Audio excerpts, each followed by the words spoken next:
Hello, and welcome to the Empowerography Podcast. This is a platform created for women's voices to be heard and a place to share their stories, journeys, and successes with the world for the purpose of helping other women who might be on similar journeys. We are empowering women one episode at a time. I'm your host, Brad Walsh, so kick back, grab one of your favorite beverages, and enjoy the stories.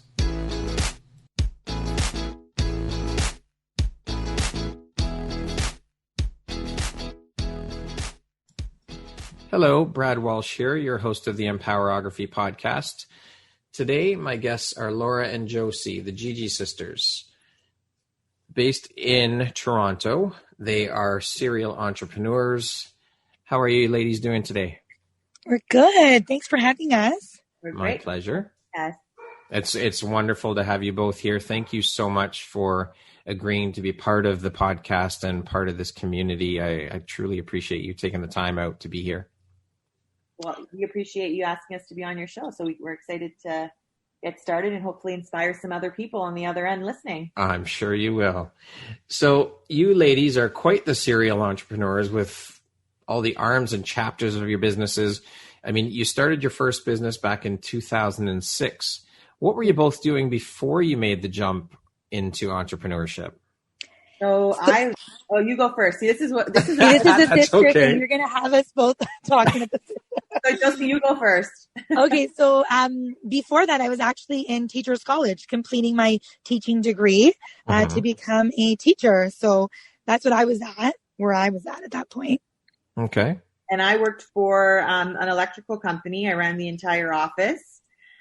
Doing new residential construction. And I was also, prior to that, I was at York University. I took sociology and French. My goal was either to get into broadcasting or be a teacher. And neither of that happened.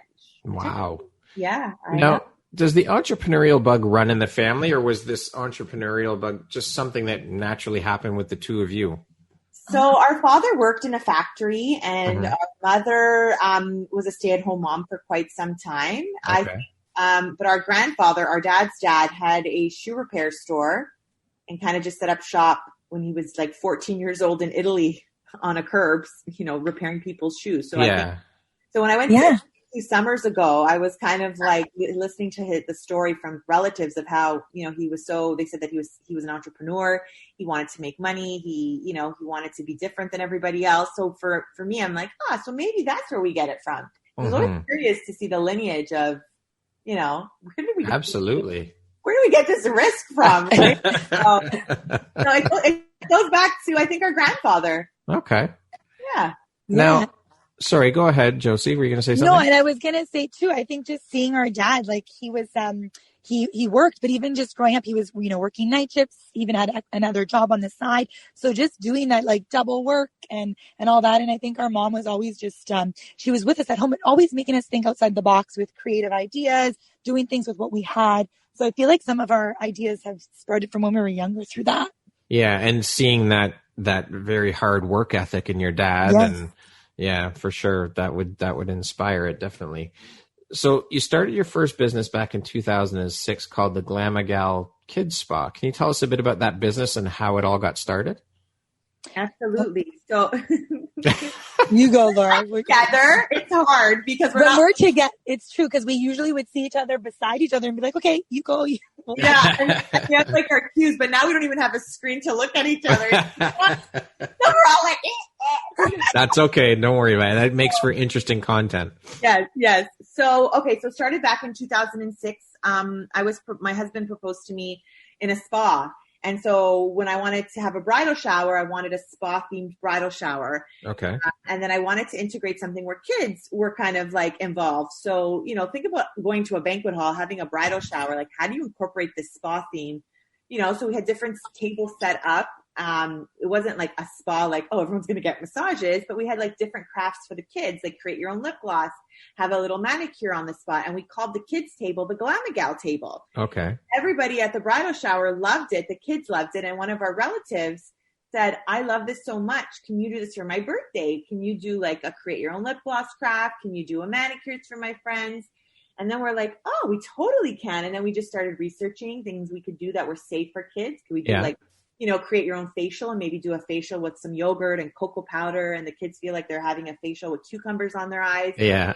So we did that for her birthday in 2006, October, ironically, like literally this weekend. Oh, yes, it is. That's funny. The timing is everything. Yeah, timing is everything. So 14 years ago, because Josie, her birthday was just 2 days ago, right? Yeah, that's so true. That timing is just wow. And I remember Laura going out and buying these robes. Yeah. And she's like, when she bought these robes for my cousin's birthday, she's like, don't worry, Josie, because they were pretty expensive then. Yeah. And she bought a bunch of them. She's like, don't worry, we're going to figure out something to do with these robes after this. We are going to do something, Joe. So, and we did. Like, I feel like that robe investment then made us hustle and think of, and our cousin's party turned out to be a hit. The kids loved it.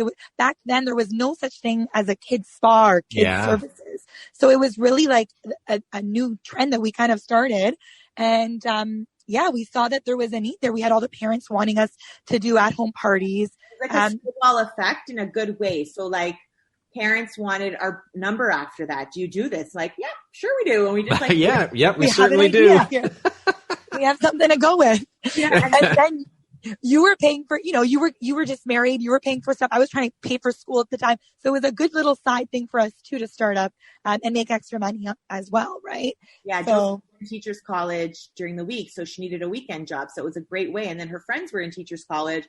So as we kept growing and doing mobile parties at people's homes, we started hiring her friends. And for about a year and a half to 2 years on a weekend, we had like 10 to 12 mobile birthday parties. Wow. Yeah. And we had our parents' basement all set up with supplies. So the people that we worked with, our team, they knew that go in the basement, grab your bin, grab your supplies.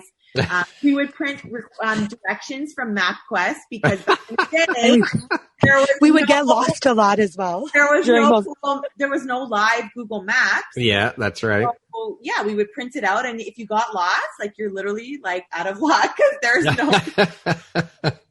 You had quite the slick operation going. Yeah, my husband was like the main operator. So if someone got lost, he would be on his desktop at home because obviously back then there wasn't, the smartphone. Yeah. He would be guiding them. Okay, turn here, turn there. That's hilarious. Yeah. Oh yes, it was a mission then. And then we totally took over our father's basement too, right? And I think that's when we realized, when we saw how busy things were getting. I'll never forget because I went away that summer for school, and when I went away, Laura's like, okay, when you get back, we're going to have a surprise. And Laura went to scope out some places to rent to have an actual facility. And at the time, my husband now, who was my boyfriend then, was a part of it. And Laura called me and she's like, we found a unit and we're going to start painting it. So when you get back, we have an actual store. So Laura was the risk taker entrepreneur there. And I was like, could we do this? She's like, Josie, we could do it. Like it's going to be something. People want this. It's something new. And so be it. We did. We started and we did it. And the rest, they say, is history. That's awesome. Yeah, we started at Vaughan location. And then, with the beginning times, we did a lot of the stuff for that location was things we did ourselves, the painting, even furniture we found back then on Kijiji. We were even selling our party packages on Kijiji then because it was a great way to, free advertising. Yeah. We were selling them first to make money to purchase our supplies for the upcoming weeks. So it was kind of a good system we had then to get started. That's amazing. The hustle was real back then. Did you talk about eBay, Josie, or no? No, sorry. Do the eBay up. I'll tell you a funny story, Brad, about eBay. Sure. No, that's okay. Go. We would sell our packages on eBay because there was no Facebook ads, Instagram ads. Yeah, that's right. So as marketing, it was free marketing because we would sell the package on eBay, get the money for like $200 of a birthday party package. We would use it to buy our supplies. Yeah. So we had like we were getting capital because, back then, how do you do that, right? So when we were going to people's homes, we would sell the packages on eBay, and it was free advertising because when you would search on Google Spa Party Kids Toronto, the eBay post would pop up first and people would buy it. That's awesome. Yeah. I know, it's a funny story, and here we are today. So the business has really blossomed, exploded into something quite huge with multiple franchises, other revenue streams, other areas of business. How many franchises now of Glama Gal Kids Spa are there out there? So right now there's 4. Okay. And, due to COVID, we, some of our locations got hit hard financially because to have a brick and mortar location and pay rent, it didn't work because kids are not having birthday parties. Yeah. Facility like they used to, and that's how our parties work. They're a very touchy party. You're having a manicure, right. pedicure. It's groups of kids together. So we've pivoted our model, but there was just some locations that just couldn't survive it. So, at one point we had 9 franchise locations. Wow. Yeah. So yes. we had them there. So how have you pivoted then? You said you pivoted your model. So what have you guys done to overcome this? Virtual birthday parties, virtual spa appointments. For the holidays, we're launching a kids glam craftery box, so different themed boxes for kids with activities inside for them to do. So really an online store we've pivoted towards so that people can purchase, some of our famous Glama Gal products online to have their own spa day at home. So that's how we've pivoted the Glama Gal Kids Spa brand with the current franchisees that we have. And, it's going well. Mm-hmm. But at the same time, it's not nearly close to the revenue it was when, pre-COVID. In the heyday, yeah. Yeah. BC, before COVID. Yeah, BC, here we go. BC has taken on new meaning. Yeah, totally. I love it. That's awesome. Yeah. So you've recently launched the GG Media Group. Can you tell us a bit about that and the idea and inspiration behind that arm of the business? Absolutely. So about 2 years ago, we launched the GG Media Group. When brands, we would work with them under the GG Sisters umbrella. And then they loved our ideas. And they're like, can you create a campaign for us? And we're like, oh, sure. Why not? And hire some of your friends that are content creators. We're like, oh, okay.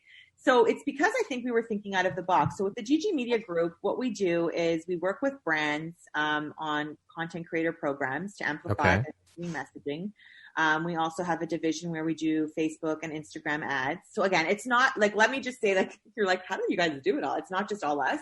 Yeah. So we have a great team of people that work with us. So we have a graphic designer. We have a video team that works with us as well. So if a company wants to do some video work, we work with them.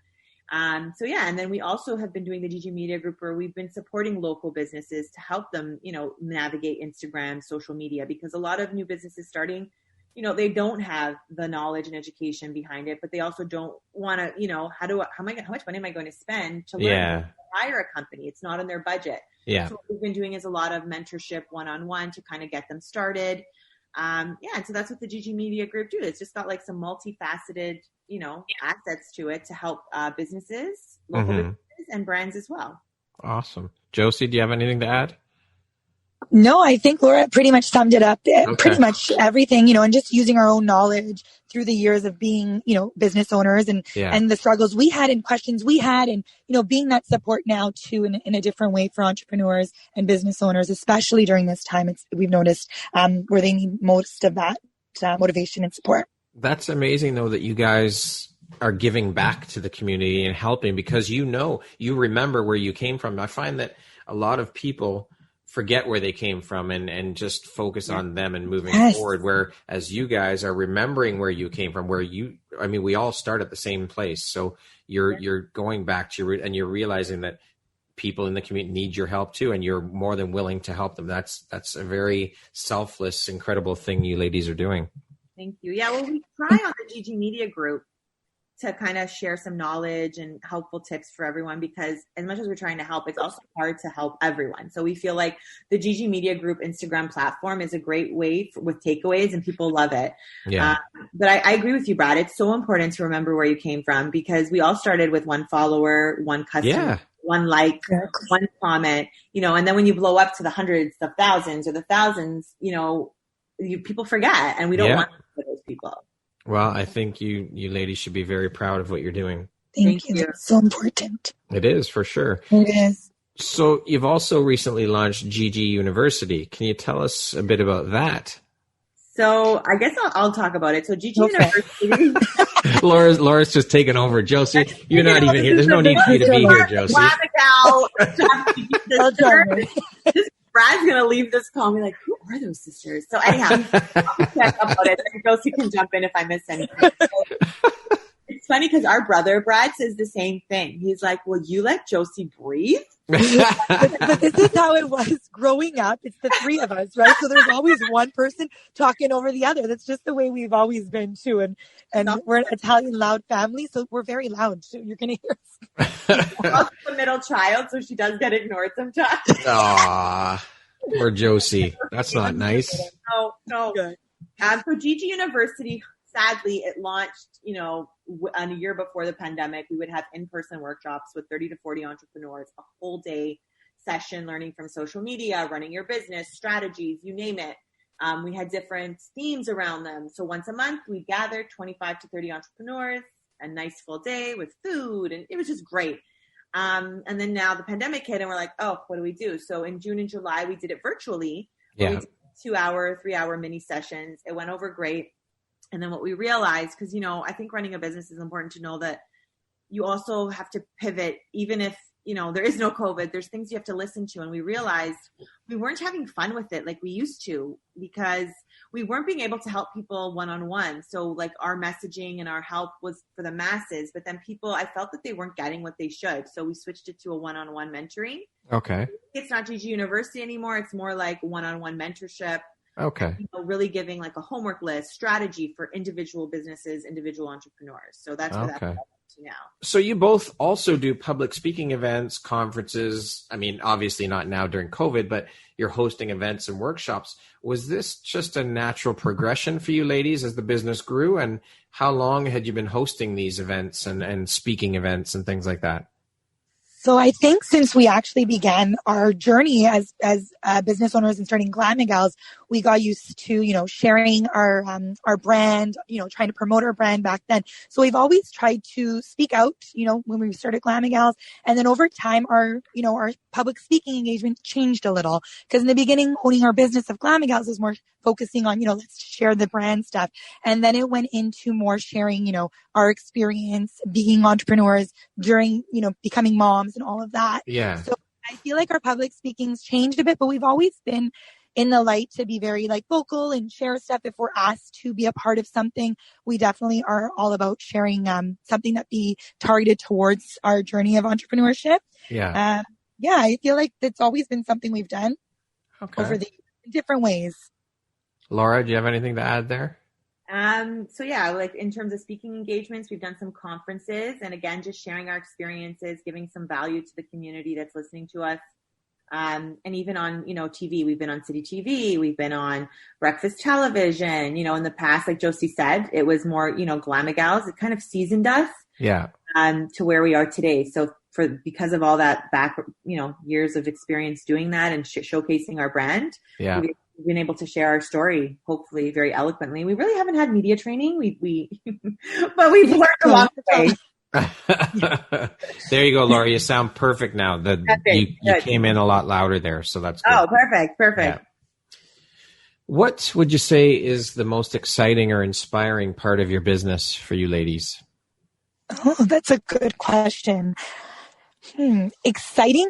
Okay, so for me, I would say, I think it just gives you more of a drive. Is, with any business, there's always the obstacles and the hurdles and the hardships. And I feel like if we didn't have those, it wouldn't make, thinking of new ideas and all of that. So I feel like, the obstacles I actually find exciting because I feel like every obstacle we've been given over the years, or if it were to be, changing up a product or trying to reinvent things or be innovative, I feel like that's how we've kind of evolved our brand and who we are. So that's my thing of what I find exciting, and also seeing how we've been able to touch different people and help different people through different ways through our businesses. So that's also an exciting thing when you hear someone say, "Thanks so much for this experience," or "I've learned this from you," and maybe so. Okay, Laura. So for me, I was really hands-on with building the locations of the franchises, like when we were franchising. Okay. So seeing a location be like an empty shell and then seeing it come to life with all your ideas and design, and then seeing the franchisees so happy of the way things turned out was really like an exciting moments for me. I lived for that. I love seeing something literally from the ground up be built. And then I love seeing the success of the franchisees, like calling us saying, oh my goodness, I'm fully booked this weekend. Or, oh my goodness, our retail is selling out. That event that we did that for the kids, we had like 30 kids attend. This is again pre-COVID. So for me, that excitement, seeing them successful was like kind of like my kryptonite. So yeah, that's excitement. I love seeing people happy. Yeah, I mean that their success is just a byproduct of what you guys have created. So when they're successful, that show reflects back on you. Yeah. So we did a post about that. Your success is our success. That's right. That's right. You nailed it. So yeah, I definitely, I live off that. Which one of you came up with the original idea to get into business, or was it a joint decision? Oh, I think the idea was, sorry?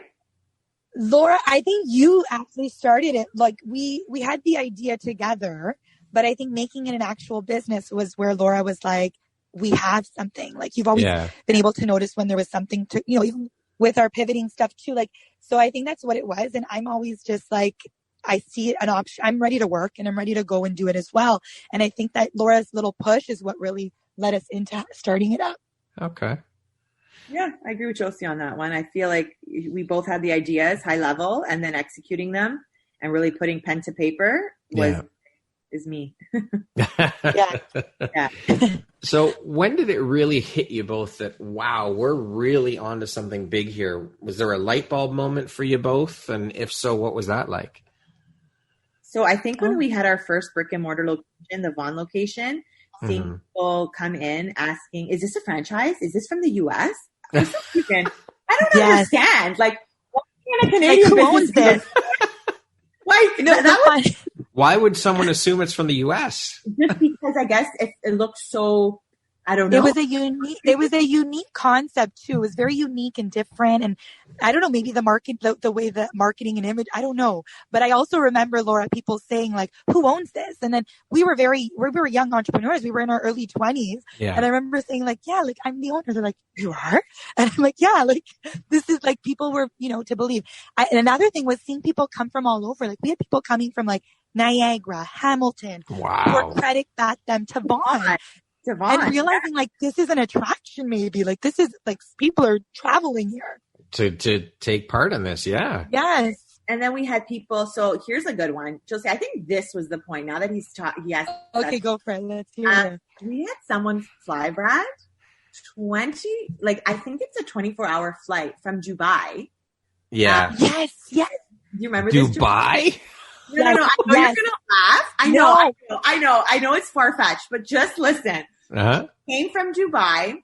She's like, she basically, when we first opened our location, it was the first year. She took tons of pictures, tons of video. She's like, I want to open something like this up in Dubai. Wow. Like, oh, really? She's like, yeah. And she's like, this is what, and then a year later, she opened it up. And she told us. Holy shit. Yes, I totally forgot.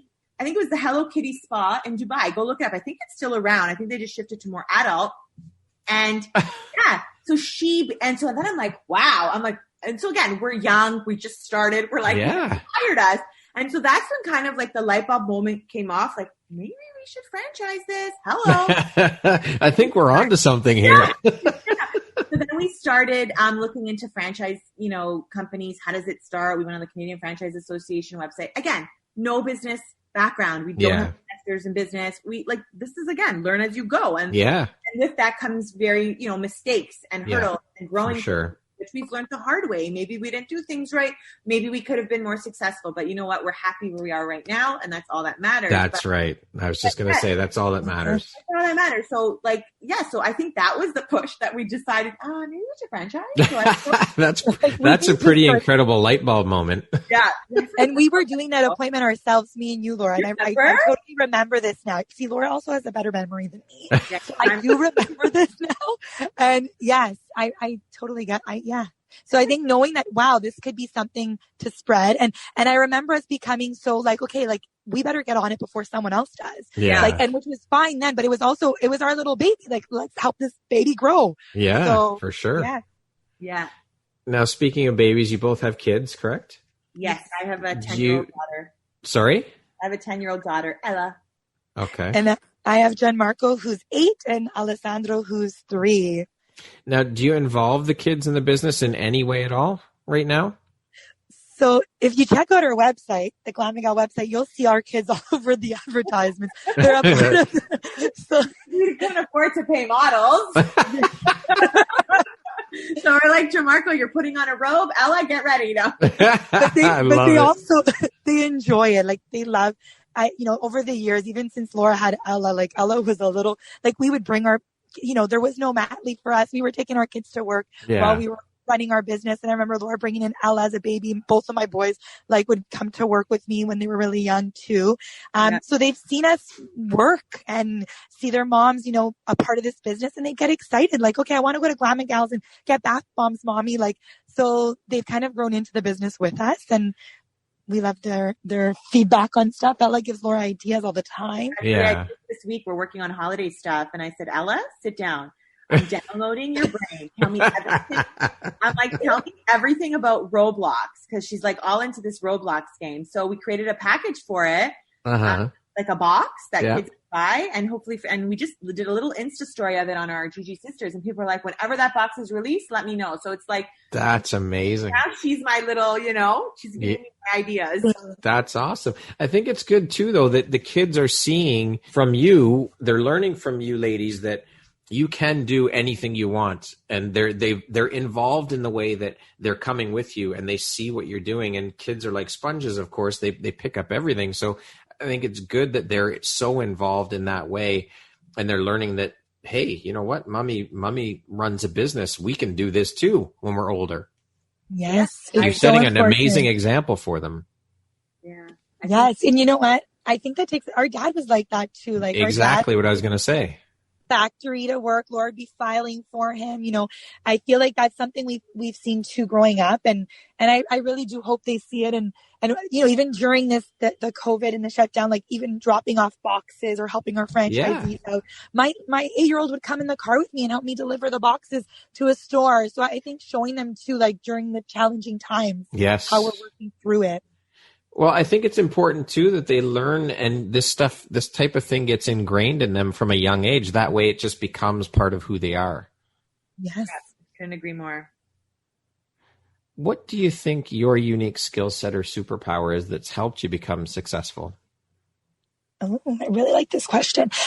Laura, you want to go first? This is why we don't prepare for questions. That's right. There you go. These questions are great. Like they really are. As an entrepreneur, it really makes you think and dig deep. Not like other questions we've had for interviews. I have to say, these are good ones. Like, very different. Yeah, Brad, you rock. Thank you, ladies. That honestly, that means a lot to me. I mean, as I said earlier, I'm sure you women have done thousands of interviews in all the years you've been in business. So that means a lot to me to hear that coming from you. Thank you very much. Yeah. Are great because it's great content for us too. And it's really unique. It's different. It's not the standard regular question. So Brad, it would be I'm a quick decision maker. So that I feel is my best quality because I don't waste time. Yeah. On to the next thing. Now, sometimes decisions aren't the best decisions. Sometimes they're the best ones. And I'm like, I'm so glad I made that decision right away before it was too late. So that is I feel my best quality. Okay. That's funny. I think mine is almost like, this is how we work together as sisters, is we both have different things that we brought into our business. Right. And with me, I think mine would be patience and perseverance, because I found that even during like difficult times with our stores and our business, like I would be helping train the franchisees and support them in the stores and just teaching them how, a business isn't built over a day. And there are going to be the calm times. So I think being patient, and working how to get through this difficult little patch. I feel like that's been my little superpower, is kind of helping them, helping people stay through that calmness. Yeah. That wildness to calm. Yeah. Patience as an entrepreneur is probably one of the most important. I think the most important thing as an entrepreneur is a support system, but patience is absolutely paramount as well. You have to be patient because, I've found even in my business, struggling with the fact that I'm not where I thought in the first year, I'm not where I thought I would be. And it's just, you have to be patient. You have to learn, and it's a learned behavior for sure. Yes. It is. But once you learn that, things change drastically. Yeah. Can you share a situation that's occurred in your life that you feel provides insight as to your character, who each of you are? Dang.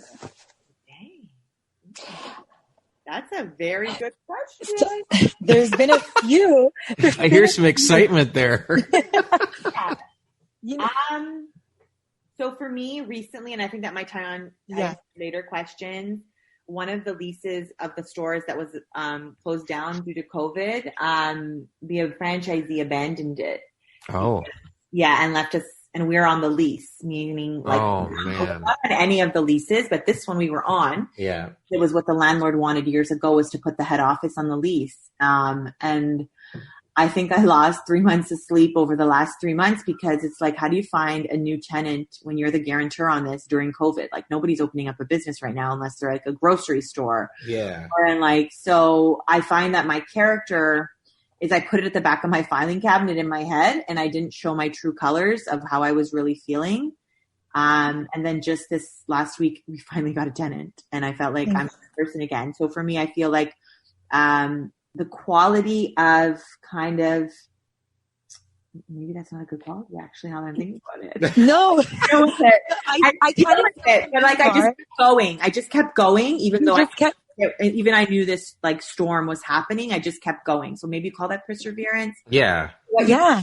But I feel like that quality, I grew through that, in the sense of oh my God, this is happening, but I kept going. I didn't sit and cry. I knew that I had to find a tenant. I knew an action plan. I knew, we had to keep going. So all that. But I think that's your strength, surprisingly, that you find your strength through it.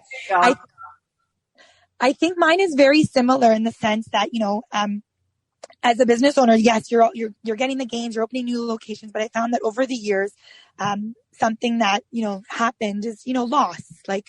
A store would shut down, our Sudbury location when it shut down, or we had a Blue Mountain location shut down. And I feel like it's made us adapt. I consider it a loss because the store closed. It was sad. It was hard, and coming out of a loss. So finding that strength, just keep going still and not losing motivation as a brand and whatever it may be. So I feel like situations when things wouldn't go well and we would lose and close or whatever it would be, how we came through it and how we come out of it. And continue to grow from it. Well, that's it. You have to push through. You have to keep going, right? You just have to keep going. That's it. Yeah. It's not come and go. It's come and grow. That's what we always do. There we go. I like that. That's good. Yeah. Come and grow. I love it. That's Josie saying. Sorry. So when we train our team, staff and stuff throughout our brand, that's something we always said, our team members would always come with us and they would grow with us. And I feel like overall as business owners, that's how we have to look at it. Well, it's a team effort, right? Yeah.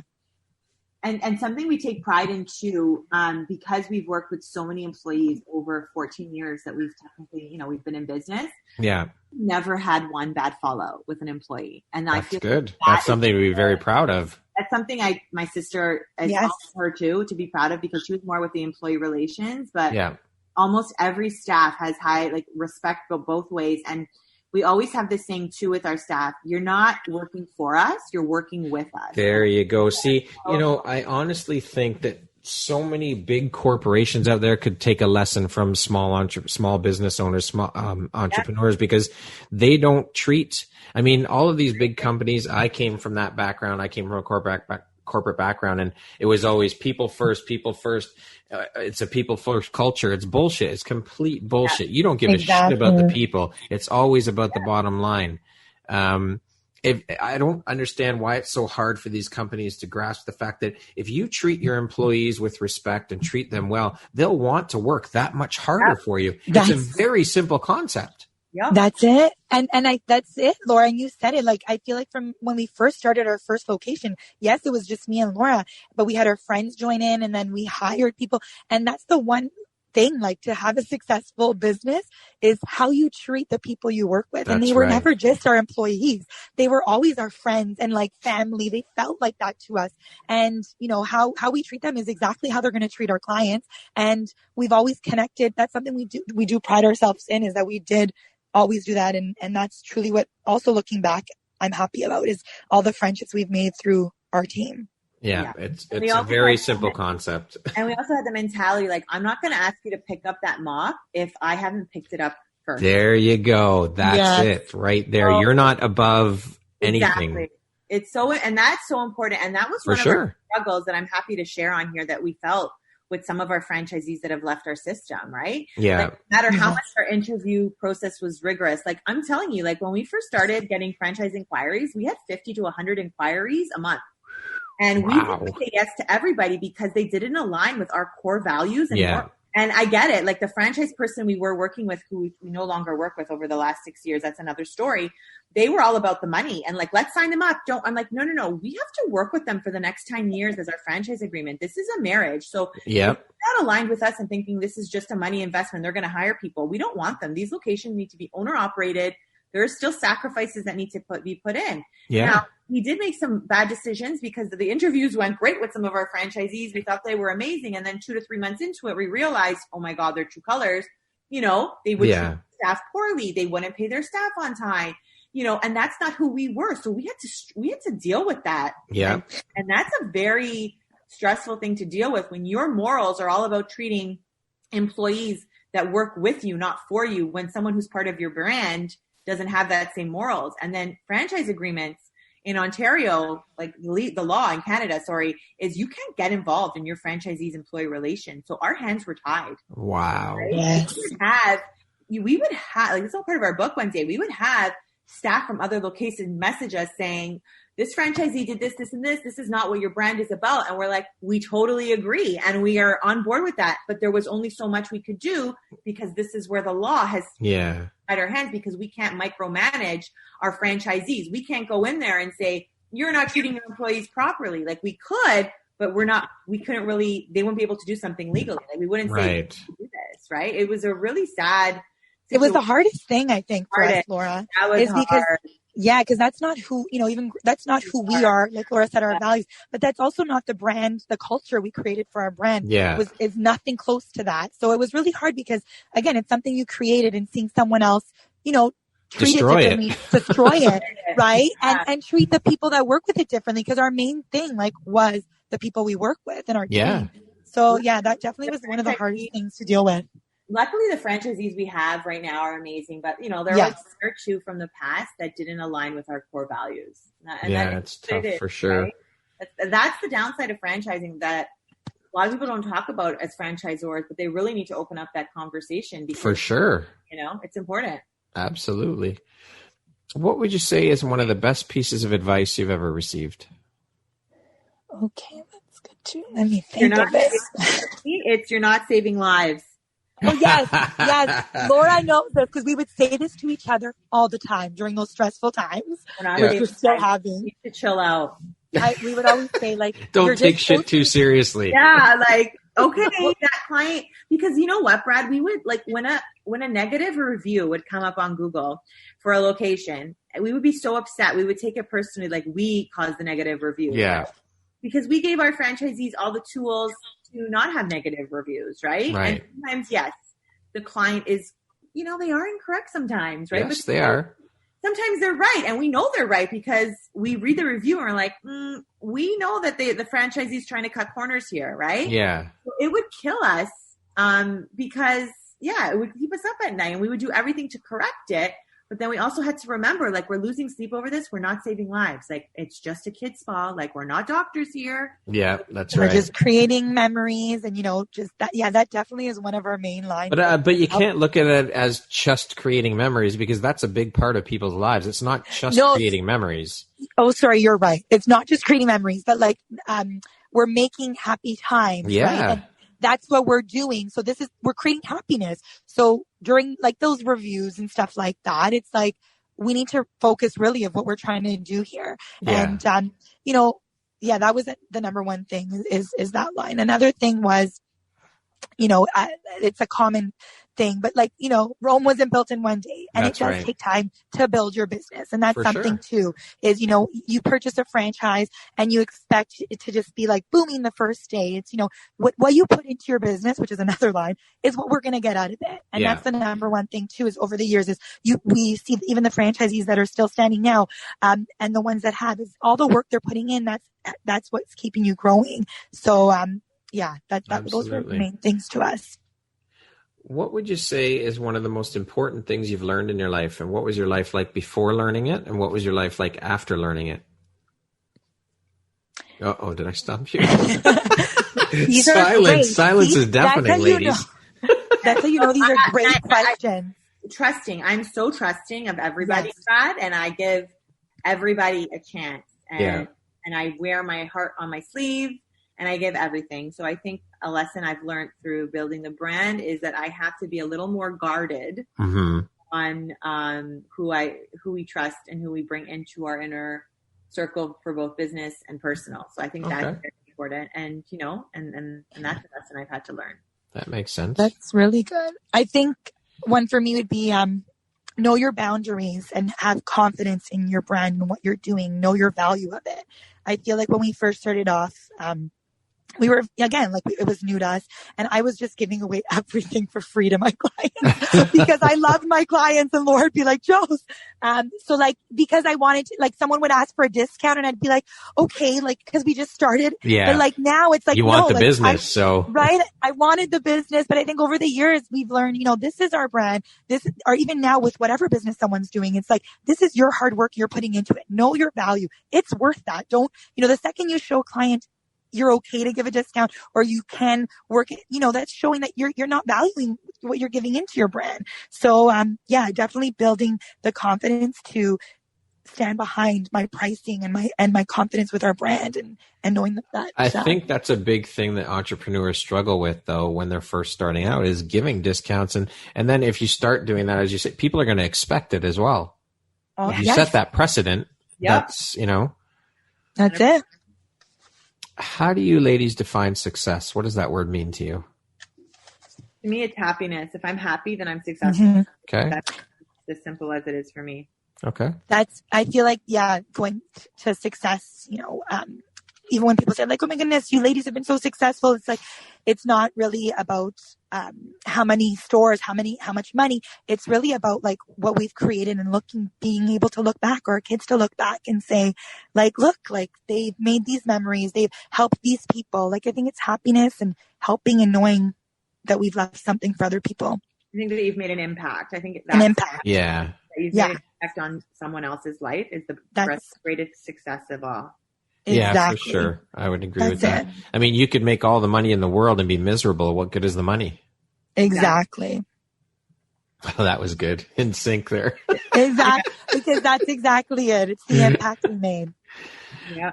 What's the first thing you think when I say the word future? I don't know. with COVID right now. No, I'm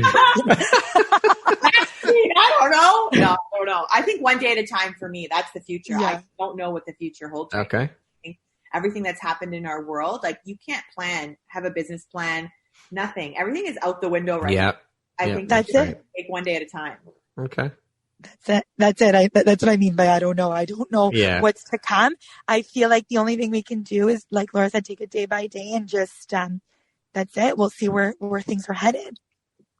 When you make a mistake, how do you move on? you consider it a lesson or a chapter in our book. That's what I always say. Whenever I make a mistake, or Josie, like, don't worry about it. It's a chapter in the book. It's all it's all part of our story. We all are books and we all have different chapters. And I think that's the main thing. And just, thinking of Glama Gals too in our stores over the years, and not mistakes, but more mistakes and things we've learned. But also, like, if there was a situation with something with a client, it's like always looking at how to dissect it and what you learned, but also what you can improve from it and change for the future, right? That's right. Yeah, as long as you learn from your mistakes. Yeah, that's it. Like, we would have clients, give us feedback of something that maybe didn't work well in a store, and it was a mistake. And you know what? We learned from it. We changed our protocol, our services, whatever it was in the past, to grow from it. So yeah, that's definitely it. Okay. What is your favorite stress reducing activity? Cleaning. Cleaning? Really? Oh my goodness. It's the best. And you know what? Oh man.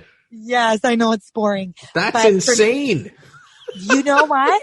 Cleaning is like just seeing something dirty or something like messy and reorganizing it has been a stress relief, especially during COVID times. But yeah, that's wow. I've never heard that answer before. Really? Go look it up. It's therapeutical, people say, but no, I feel like no. Seeing a change. My stress relief is like seeing a change of like, reorganizing, cleaning. That's been helping me through. Okay. Yeah. And for me, it's baking. Okay. Yeah. Baking. I love baking. So if I'm stressed, I'll start whipping out some pizza doughs. I'll start making some of my famous banana bread. All right. Famous banana bread. Yes, wow. I have it on my feed. Everyone loves it. Or going on Pinterest and seeing if I could find something there. But is your recipe on your feed? Yeah, it's on Instagram. It's like I'll have to look that up. And I love banana bread. Yeah, it's so really good. Just literally dump everything in a bowl and just and go with it. Like, it's not like wait 2 minutes and then put this in. It's just one of the easiest recipes. So for me, it's finding an easy recipe and making it. Perfect. Yeah, and sometimes it's a nice glass of wine. There you go. Wine is always good. Wine is always good. If you had a theme song that played every time you walked in a room, what song would that be? Well, right now I think it's Gloria Gaynor, I Will Survive. But Flashdance, What a Feeling has always been our go-to song. Okay. Yeah, that's been our song. We've always, even when we did some speaking engagements, we would have that song because it was just an uplifting, upbeat song. Make it happen. Take your passion and make it happen was like our line. I love it. Yeah. What does the word empowerment mean to you? To give yourself to someone else so they feel uplifted and inspired. Okay. To bring strength, to bring inspiration to someone and see them execute that from being empowered by you. So that's what I would think too, on top of what Laura said. What is one of your favorite entrepreneurial books to read or that you've read? Oh, so I love Disney, like things with Disney, and there's been a few from some Disney books, but there was one. It was called The Entrepreneurship the Disney Way. Okay. And yeah, I loved it. Just reading the story of how Disney evolved through the hard times and good times and all that. Mm-hmm. So that was one book I really enjoyed. There are a few more. I just can't remember. Okay, Laura. So for me, it's the Disney book on customer service excellence and employee engagement, like Josie said. So that book really inspired me. Huh. Okay. I really like the Disney training programs. Again, I don't think they were in a good spotlight over the last few months on some stuff, but that book by their main person in charge, CEO, I can't remember his name, Lee Cockrell, I think it was. That was a great book for me. Yeah. Okay. If you could sit down and have a 1-hour conversation with anyone in the world, alive or dead, who would it be and why? My dad. Our dad. Yeah. Yes. Yeah. What? Self-explanatory. We don't need the why there. Okay. He was with us from the beginning. He pushed us to open up the store to a brick and mortar. He's like, you got to do it now or you never take the chance. So he was your inspiration, seeing him and his hard work ethic. And so I just kind of like to talk to him and get his advice on things, see if he's happy with what we're doing. And I'm sure he is. Yeah. I'm sure he is. He always said, he goes, you guys have a great idea, go with it.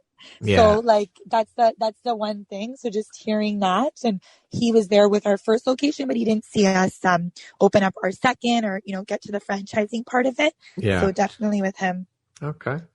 How would you describe yourselves in one word? Oh, these are really good. I like these reactions to the questions. These are better than some of the answers. Yeah. So, giving to me would be giving. We give everything, whether it's, our advice, our support. So for me, giving right now is what I'm feeling. But again, it could change next week. Next week it could be deflated, but today it's giving. Yeah. No, I feel like the word I think it's hard. I don't know. I think, positive. Positive? Positive. Just, all right.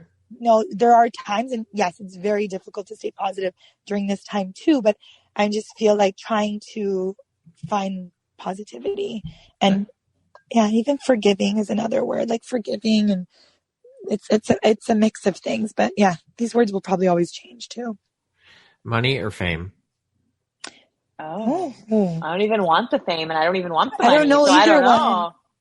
Well, I guess money to keep growing and giving. There you go. Growing and give, and I think fame, maybe if it was in a different kind of way, like fame as to be remembered for ways of helping others and sharing knowledge.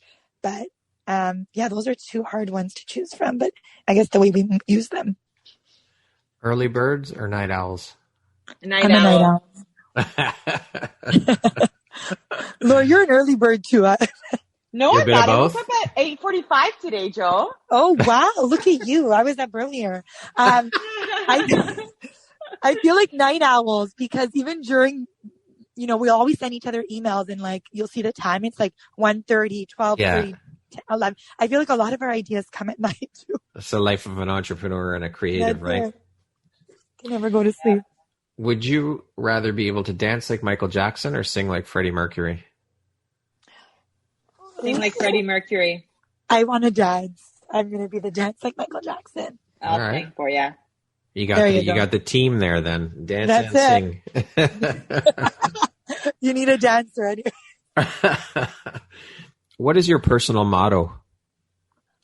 I think we said it throughout this. Kind of like, for me, it's one day at a time right now. Like that's basically what I say. It's for everything. I think it's the best answer. One day at a time. One day at a time. So one day at a time. Yeah. Always make sure you say I love you to those you love. And that's something I always say is like, go to bed happy. Yeah. Just because, even just losing our father at a young age, I feel like that's always been something with our family and friends. It's like always end the day peaceful with who you're surrounded by. Yeah. If you were writing your autobiography, what would the title be? Oh. Would we be writing? So if we read our book, Joe, what would our book be called? These Crazy Sisters. No. No. No. That's not. Glam and Grow. Glam and Grow. Yes. Oh yeah. There you go. Glam and Grow, Lord. That is the name. Write that down, ladies. Trademarking it here, Brad. You got, this will live in the recording forever, so you've got it there to refer back to if you forget. Perfect. Glam and Grow. That is so Glam and Grow. There you go. Yeah. If you could set up a billboard anywhere, where would you put it and what would it say? So I would probably put a billboard up in front of schools, high school students, and just have a billboard up basically saying like something like the Rome wasn't built in a day, something to the effect of like pursue your dreams and keep pushing hard, but it does take like a lot of work, something to that effect. Okay. Just to inspire the younger generation. And I would pick high school because I feel like at high school, like we all did what we wanted what our parents wanted us to be. Our parents wanted us to be a teacher, or they wanted us to go to university to do this. And we really never, I feel like that's a good place to have a billboard because you're making your decisions for the future. For sure. I think for me, it would be maybe outside of a hospital, like sick kids, like, there's all kids and saying, you're, going back to like, you're not alone, keep, seeing the positivity, being creative and something outside of a message where children will be looking at, like young children. Yeah. I think as parents, we push on to our kids what we want them to do, and we gotta learn to stop doing that. And kids need to know that they can accomplish anything they want in life, and that it's up to them what they want to do. But so often parents project the things that they didn't get to do onto their kids, and that's what they want for their kids, which is completely wrong, I think. Yeah, I agree with you 100%. They need to be able to, learn and grow and do what they enjoy, right? And that's always been something that's so important for them. If you could teach the world one thing, what would that be? Be kind. Be nice. And I feel like this is just something everywhere, especially now. And I always keep saying it, but even just, I went to the post office this morning to deliver something. And, the person in front of me was getting angry with the lady at the post office and something didn't arrive. It's like, there's just stay happy, be nice, right? Yeah. Don't let your bad day out on someone else, because you don't know what they're going through. That's right. You never know what someone else is dealing with. Know. And the lady, I went to speak to her after, I'm like, I hope it didn't upset you. She's like, it's okay. But that one angry person can ruin your day, right? It can, for sure. Yeah, just be nice and be kind. And on the flip side of that, a smile can absolutely make someone's day. Something so simple and so small can change a person's day completely. That's Couldn't it. agree more. It doesn't cost you anything to be nice. Just be nice in general, period. Yeah, a smile goes along. You never know what someone's battling with. Right. And that smile could right. have walk them off some sort of thing they were dealing with, right? Yeah, for sure. Yeah. Yeah, and a hug, but we can't hug right now. No, we can't hug right now, so a smile will do. Smiles are good. But I'm a hugger, so I know it's hard. But yeah, a smile. Do you ladies have any big projects that you're currently working on or thinking about having the works coming down the pipe that you'd like to share? We're just really going to keep on going with our mentorship. With Glama Gals, we're coming up with a line of boxes for kids, activity boxes that are going to be unique. So we hope that will go over well to kind of pivot. Mm-hmm. But Joe, do you want to add to with that? the holidays? No, I was just going to say our Glama Gal holiday boxes for the kids to keep busy during, the holidays. Yeah.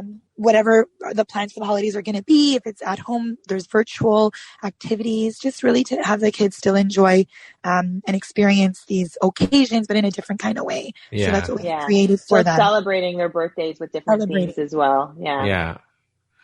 If you could go back and give your younger self one piece of advice, what would that piece of advice be? Ask more questions. Mm-hmm. Don't, that's a good one. Even just, don't sweat the small stuff, but we would sweat the small stuff, but just all those times of you make it through that dark tunnel. There is light at the dark tunnel. So just, don't overthink, maybe. Don't overthink. Mm-hmm. And don't sweat the small things. And lastly, if you were to deliver your last 30-second speech to the world, what would that last 30 seconds sound like? Oh. Wait, can you repeat that? Wow. If you were to deliver your last 30-second speech to the world, what would that last 30 seconds sound like? Like I'm going to die type of thing, and that was it? Like my last 30 seconds. Yeah, just impart some wisdom onto the world from you, from each of you. For mine, it sounds so cliche, but it's ask questions, give for the right reasons, give with your heart, and lead with love. Always. That's beautiful. That's beautiful. I think, that would be good. 30 seconds.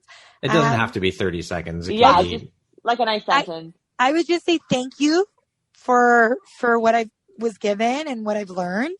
And, if you ever have an idea or something you want to do, don't live with regret that you didn't do it. Just do it. We had this idea as sisters and, Laura's like, let's make it a business. And we did it. And looking back, it's like, if we didn't, we would have never been to where we are today. So your path will take you through that. Right. So that's probably 60 seconds, but yeah. That's okay. That's okay. Like I say, it doesn't have to be, it can be longer. It can be shorter. Yeah. That's okay. Well, ladies, thank you so much for taking the time to chat with me and be part of the community and share your journey and your story. It's been an absolute blast having you both on the show. It's been so much fun. And I truly appreciate what you ladies are doing and what you have done and what you're doing for the community to give back and just being here. I appreciate you. It's been amazing chatting with you both. Thanks, Brad. Thanks for having us. Thank you so much, Brad. Your questions and everything, it was great. And I think your podcast sounds awesome. So thank you so much for having us be a part of it. Thank you very much.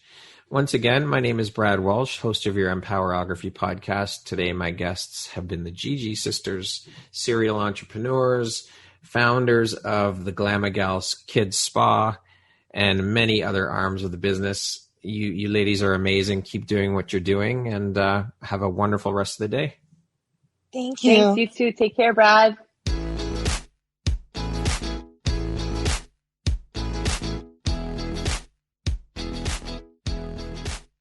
Thank you very much for listening to this podcast. If you haven't yet, please be sure to subscribe, rate, review, and share with all your friends. You can find me at viseuphoria.ca and follow me on Instagram at Empowerography Podcast and on Facebook at Empowerography. Please join me next time for another inspirational story from yet another amazing woman.